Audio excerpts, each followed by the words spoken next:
আজকের ভিডিওটা দেখার পরে আপনার চোখে পানি চলে আসবে ইনশাআল্লাহ। হযরত জিবরাইল আলাইহিস সালামকে আল্লাহ তাআলা তৈরি করলেন।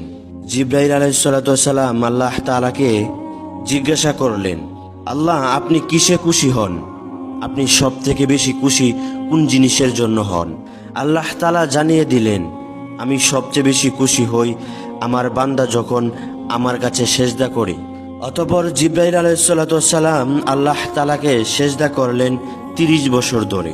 হযরত জিবরাইল আলাইহিস সালাম খেয়াল করলেন, আমার থেকে এত বড় দামি, এত বড় লম্বা সেজদা এই দুনিয়াতে আর কেউ দিতে পারবে না। আল্লাহ তাআলা নিশ্চয়ই আমার প্রতি খুশি হবেন। হযরত জিবরাইল আলাইহিস সালাম আল্লাহ তাআলার দিকে মুতাওয়াজ্জি হয়ে রইলেন, কিন্তু আল্লাহ তাআলার পক্ষ থেকে কোনো খুশির বাণী জানানো হলো না। হযরত জিবরাইল আলাইহিস সালাম আল্লাহ তাআলাকে জিজ্ঞাসা করলেন, আল্লাহ আমি যে এত লম্বা সেজদা করলাম, আপনি আমার সেজদার প্রতি খুশি হন নাই? আল্লাহ তাআলা জানিয়ে দিলেন, জিবরাইল তোমার জবাব আমি দেব, তার আগে তুমি আরশে আজিমের দিকে তাকাও। হযরত জিবরাইল আলাইহিস সালাম আরশে আজিমের দিকে তাকালেন। তাকিয়ে দেখলেন আসমানের মধ্যে কত সুন্দর করে নূর দ্বারা লেখা আছে হযরত মুহাম্মদ মুস্তাফা সাল্লাল্লাহু আলাইহি ওয়াসাল্লাম। আমরা সবাই পড়ি সাল্লাল্লাহু আলাইহি ওয়াসাল্লাম। হযরত জিবরাইল আলাইহিস সালাম জিজ্ঞাসা করলেন, হে আল্লাহ আমার সেজদার সঙ্গে এই কালিমার কি মিল? আল্লাহ তাআলা বললেন, জিবরাইল শুনো, আমি আল্লাহ এই দুনিয়া তৈরি করব, এই দুনিয়ার মানব জাতি জিন জাতিকে হেদায়েতের জন্য একাধিক নবী রাসূলগণ দুনিয়াতে পাঠাবো।